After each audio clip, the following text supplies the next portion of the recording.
So hey everybody, this is Stephanie from Hope and Love Radio. Today I'm interviewing John Cannon from New Jersey.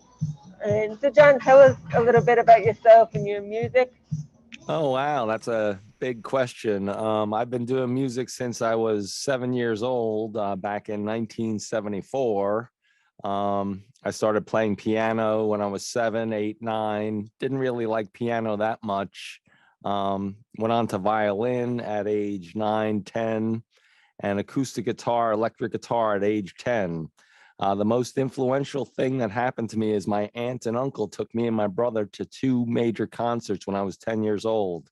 The first concert I saw was ELO, Electric Light Orchestra, with all the laser beams and all the sound and everything. It was amazing. I was 10 years old. And then the second concert I saw was Queen Bohemian Rhapsody Tour, which was mind blowing. So I was playing my electric guitar at that time in fifth grade, 1977. And I'm banging at my G chord, my C chord, my D chord, my A chord, and just making a lot of noise with my electric guitar. And they actually let me play in the orchestra because I played violin for a little bit in the orchestra. Didn't like it that much. I actually had the sheet music fall down so I didn't have to play because I didn't play very well on the violin. But they let me play my electric guitar along with the orchestra when I was in fifth grade. And I fell in love with the guitar. And I wrote my first song when I was 10 years old with my neighbor, Chris Rouse. He played saxophone. They tried to have me play saxophone. I said it hurt my lungs. I didn't like I didn't like the saxophone. I didn't like it much. And so I wrote this song on acoustic guitar on a little cassette. He has the cassette. I'm trying to find that cassette because that was the very first recording of an original composition that I did with my guitar, and he played saxophone. We played it for his dad, who was our math teacher in school. He taught the advanced math in school in eighth grade, and we're in fifth grade, and we're playing and playing and playing. So I fell in love with music at a very early age, and I continued playing guitar for a long time. I still play, not as much as I do more compositions now on the computer, because my first love was music and my second love is computers. And I started using computers in 1980, luckily, with the first generation. So I've been using computers since the very first personal computer, IBM PC XT, 4 megahertz, 4.77 megahertz with, I think it had 4 megabytes of RAM, and it was slow as molasses. It would take 10, 15 minutes to boot up. It was all on floppy disk drives. You had those big floppy disk drives, 5.25 inch. And so I fell in love with computers. I started building computers in the 1980s, selling them for profit. I built my own computers. I still build my own computers. And I started sequencing in 1985 on a TR-505 drum machine, where I would have that with MIDI up to my DX7, and I would do the bass line and the drums, and I record on my Tascam 4-track audio, and I have those published on the internet. I have 3 Spotify profiles, John, John, which is me. I have Jai Beam, which is my artist name that I started in 2018, 2019, and then I have Canon, which is where my stuff from 2012 or so is there. And it's doing really well now. My Jai Beam is taking off. I have 6,700 monthly listeners, and I'm really excited that I'm getting noticed, and it's really exciting. So I've had a long, rich history with music. It's my first love.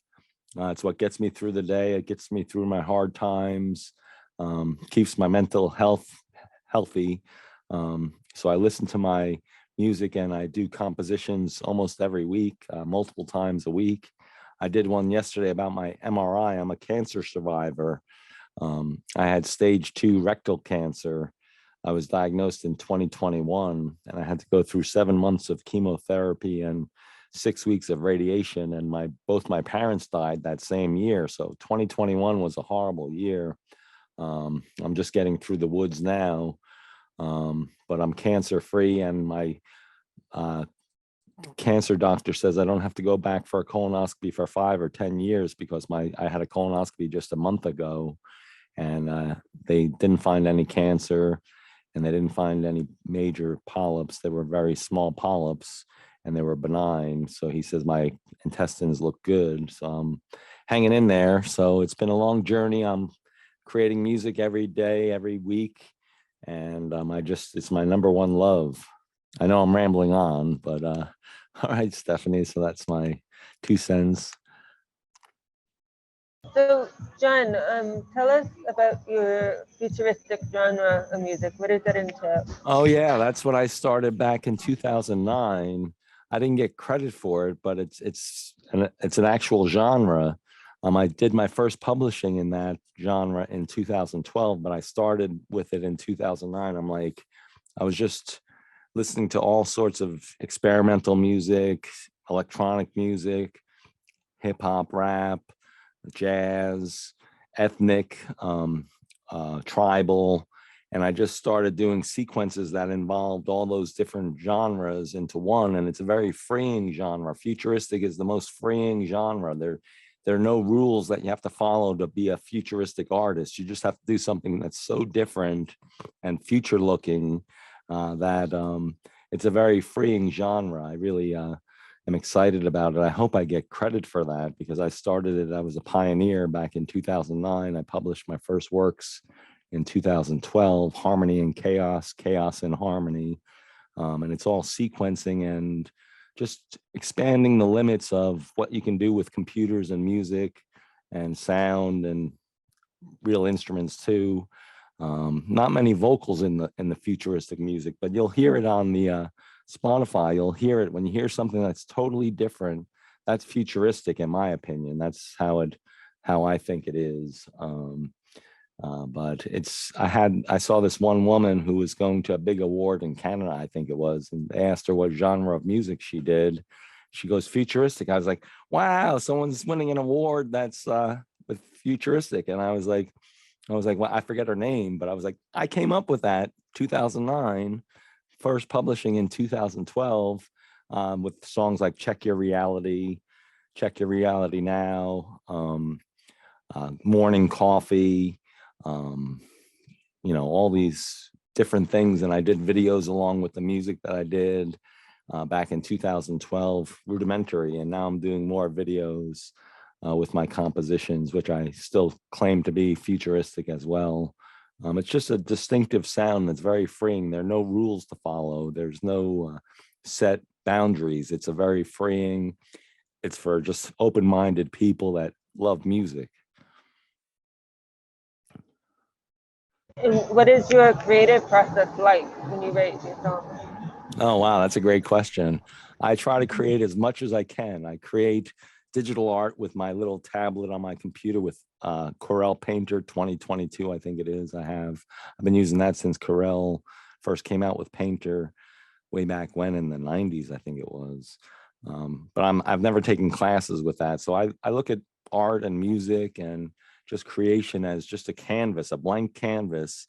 And you could choose with music, you could choose, I have like 15 terabytes of sounds to draw upon, which is like, I think it's like 3 million sounds or 5 million sounds that I can draw upon. So I just go through the library, I just browse and I just play random ones and I add them to my FL Studio. I've been using Fruity Loops since it came out way back when.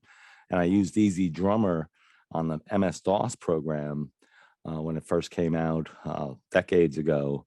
But I use FL Studio mostly and Pro Tools and Studio One Professional.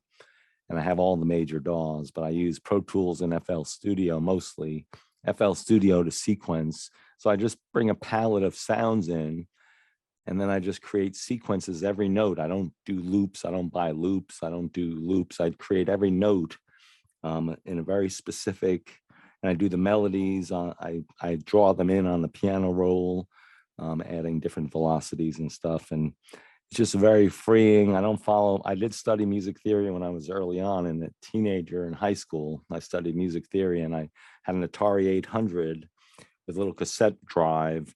And I was doing sequencing on that way back when. And my music theory teacher said, wow, that's a great composition. I was doing the sequencing on the Atari 800. So I've been sequencing since like 1985, 86. And I just look at it as a blank canvas. I don't have anything in mind. Sometimes I do have something in mind. like I did a thing on freedom of speech when in 2013. Miley Cyrus came out shortly after that with her album, and I was like, all right, she gets it. Freedom of speech was being challenged. It's still being challenged. I have freedom of speech first race, which I did the sequencing all from scratch. Um, and it's been pretty successful.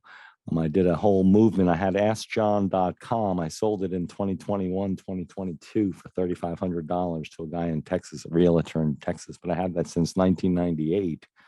I had AskJohn.com. I would put my music up there. I would design the websites, have my cyber prophet, which you would ask it a question, it would respond with like some really rudimentary artificial intelligence, showing a little picture and a little quote. A lot of people participated in that. I did that when I was a full-time college professor in 1998 to 2004. Yeah, so I've been using computers and exploring the very cutting edge, the bleeding edge with computers and technology. I started to get into Chat GPT, which is the artificial intelligence lyrics. I'm working on my autobiography. I want to do ages 5 to 55. I just turned 56, and it's the house with 50 stories, which are stories that I'm going to tell in the book with my artwork, my music, and I have all my music is like probably 20 hours of music. So as you're reading the book, you can read my autobiography and the trials and tribulations. I've been diagnosed at an early age with bipolar at 18, and I've been on medication since, I guess, 1985. I did my first song, Let It Fly, one of my first songs, Let It Fly, which is a little manic. I look at it, it's about mania. And I was having a manic episode, I guess, when I was 18, but I didn't know what that meant. And they put me on medication, turned me into a zombie all throughout my teenage years and my 20s. And it was horrible. I would not recommend that for anyone. But I've struggled with mental illness for decades, and I'm finally conquering it after decades of struggling with it. And it's not easy, but I've gotten a great support team, and I'm doing pretty well. But yeah, I was diagnosed at an early age, and back in the 80s, there was I would wear all black all the time. I was very depressed, just very felt out of place. So my music was my only solace that I could go to find my escape in my own personality. So I just did creations and creations and creations and creations, not as much as I do now, but I started at a very early age, and I just captured my emotions with words and lyrics in the beginning. And then I just went to just music and compositions because I felt words were sometimes cheap and not meaningful. So I just have been struggling with mental illness for decades. I'm finally conquering it. I'm on the right medication now. I get an injection every 4 weeks, and I'm doing very well now. I'm very productive.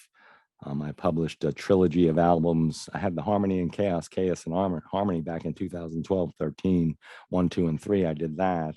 But I just did Bandcamp compilation 1, 2, and 3, which are really interesting pieces. You can listen to them for 10, 15 hours. And if you have a creative mind and a creative spirit and an open mind, you'll really appreciate the diversity of my sounds that I get. I just explore the infinite universe of sound. And sometimes it's just silence, and sometimes it's chaos, and sometimes it's mania, and sometimes it's depressed, sad. So I try to get all the emotions in my compositions. Sometimes it's very quirky, idiosyncratic, eccentric. I'm eccentric.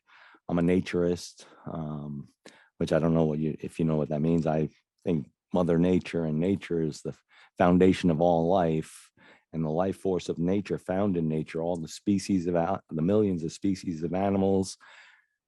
I find such joy in observing them and studying them. I just was watching National Geographic last night about chimpanzees, and they talked about watch it for a few hours.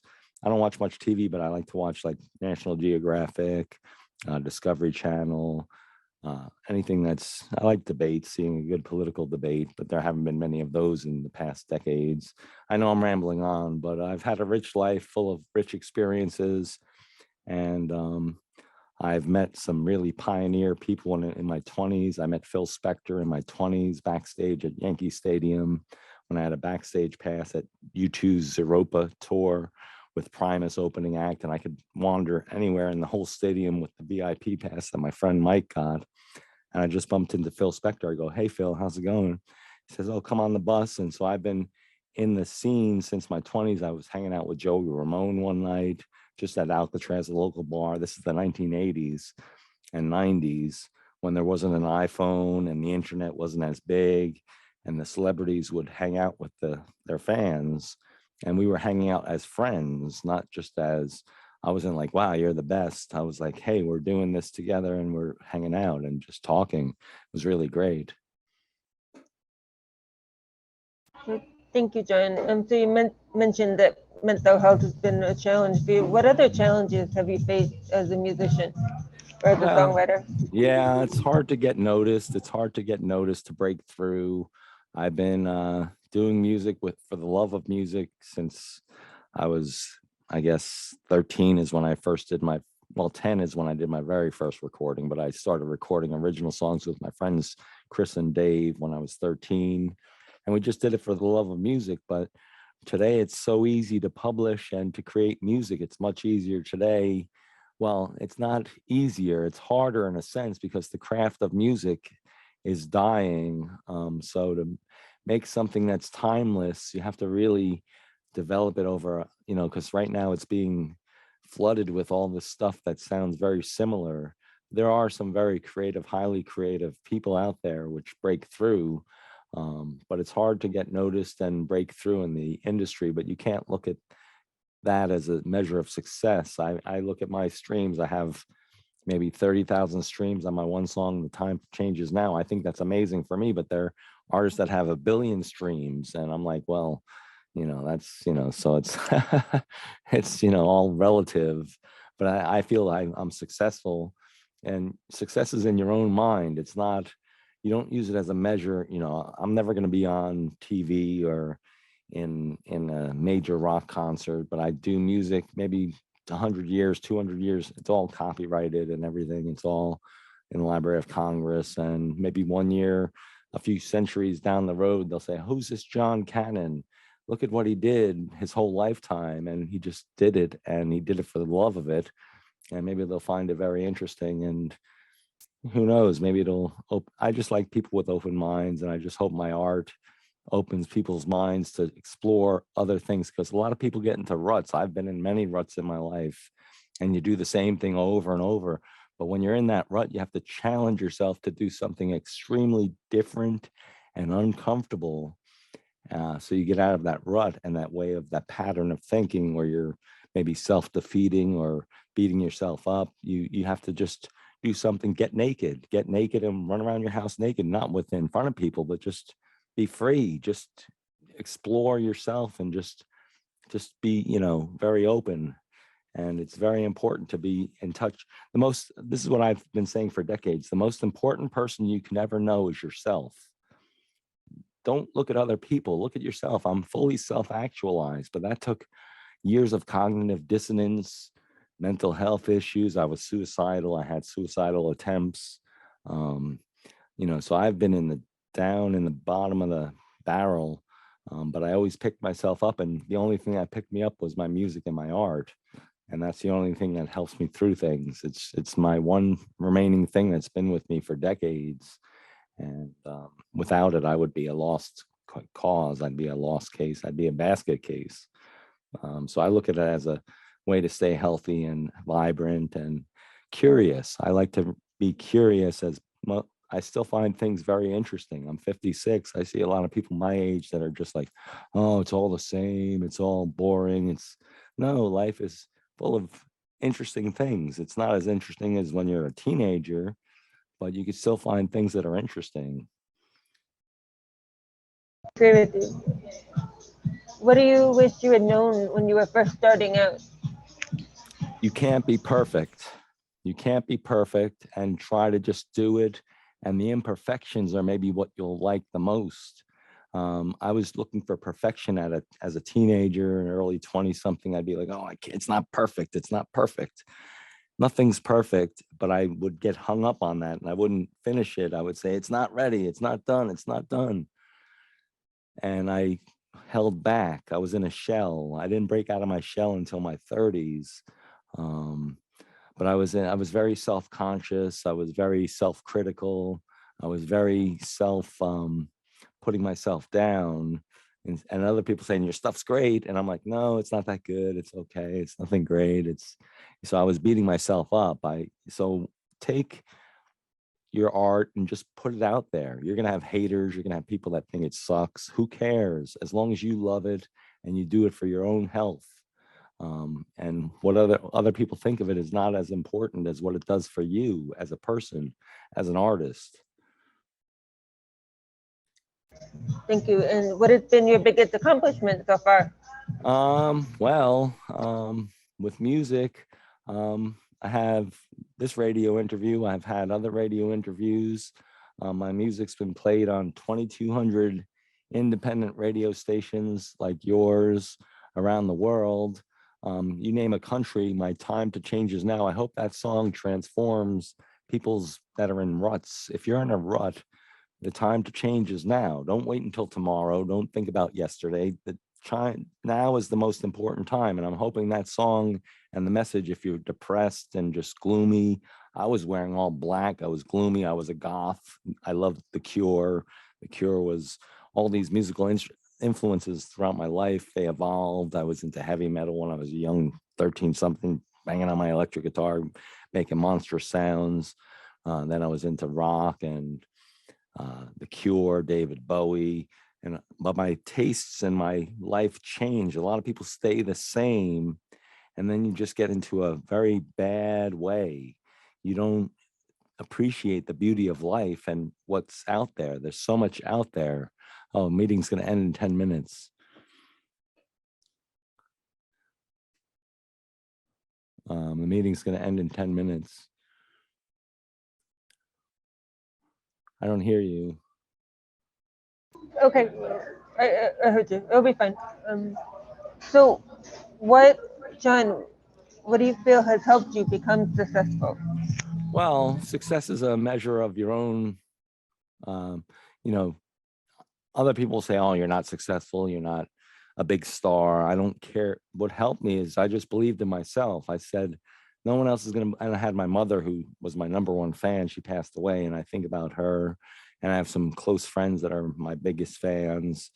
And you just have to keep at it and just lift yourself up and don't get down, don't get self-critical, don't be um, putting yourself down. Negative thoughts breed negative actions. So if you're positive, I've become much more positive as I've gotten older, much more happy as I've gotten older. I used to be a very old soul in my teens and 20s, wearing all dark clothes and brooding and thinking about what's life. It's so, there's got to be more than this. And it just, but you have to, it's up to you to explore it.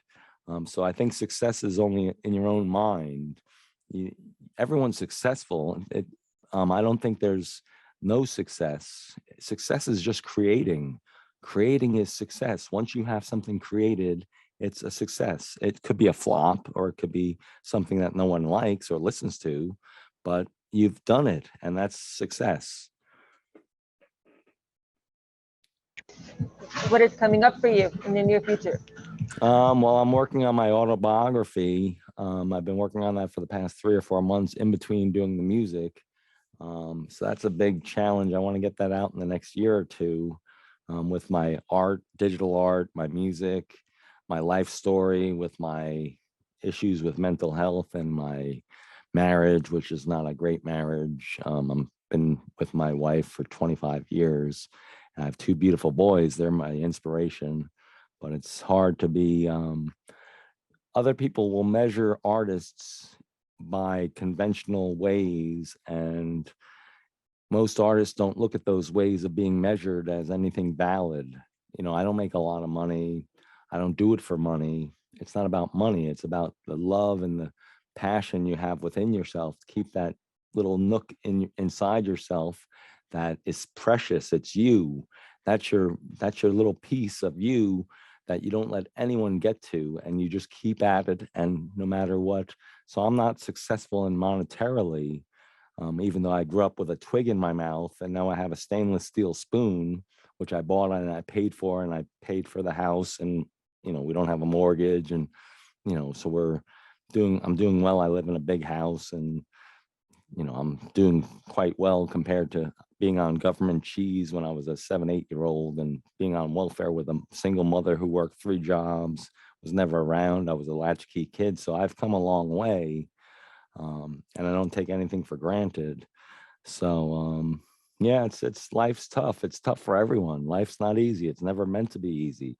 And if you think it's easy, then you're fooling yourself. Life is the toughest thing that anyone can get through. And as you get older, in your 80s and 90s, if we make it that long, if we're lucky to make it that long, it gets even worse. I have a friend who's 90 years old. I see him every week in person, and I've known him for over 15 years now, and he's quite a man. He's had quite a life, and we share our life stories, and that's what it's about, is communicating, sharing love, and sharing your life, and not judging other people, and just being free. Being free is the best thing you could ever want. So one final question, is there anything that you would like to add, and how can we support you? Well, I'd like everyone to visit my website, JaiBeam, JAIBEAM.com, and my recording studio, njsound.com. I've had people come all the way from Bermuda to record at my studio, California, Florida, Pennsylvania, Connecticut, New Jersey. Of course, it's in New Jersey, but it's got a studio with a legacy going back to 1949, and I've built it up and modernized it.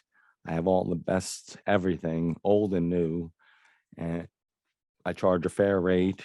So if you want to do some music, I can produce your music. I can just be the engineer if you want. I've been doing that since the 80s, and I've gotten very good at it. So I hope you visit njsound.com and jaibeam.com. I have a link tree. My handle on the internet is jaibeam21 for the 21st century. jaibeam21 is my handle, at jaibeam21, at njsound, New Jersey Sound. So visit and say hi. I'll give you motivation and positive feedback, positive energy. Any art that I create, I'm having people come in tomorrow from Hell's Kitchen, New York City. Tanaya, she's amazing. She's a 22-year-old African-American, beautiful singer, beautiful person. And she creates art that's distinctive. I said, you're going to have quite an audience that's very loyal and loving. Your art, you may not reach the masses. You may not be Britney Spears or whoever, Taylor Swift or Miley Cyrus or Beyonce or Madonna or Bjork or Sinead O'Connor, but you'll have your audience, and you'll have your nurturing from your art, and that's all that matters. It's not how big you get, it's how much love and joy you receive and give with your art. So please visit my websites and say hi. I'll say hi back. I speak with everyone around the world, and I look forward to speaking with you and meeting you in person at my studio, possibly. Thank you, John, so much for being here. As for everyone, the interview will be on the radio station tonight at 7:00 p.m. PST. And it will also be on Facebook, YouTube, LinkedIn, and Instagram. And I hope everybody has a wonderful rest of the weekend, and I will speak to you all soon. Take care. Bye. Thanks, Stephanie. Thank you very much. Bye. You're welcome. Bye.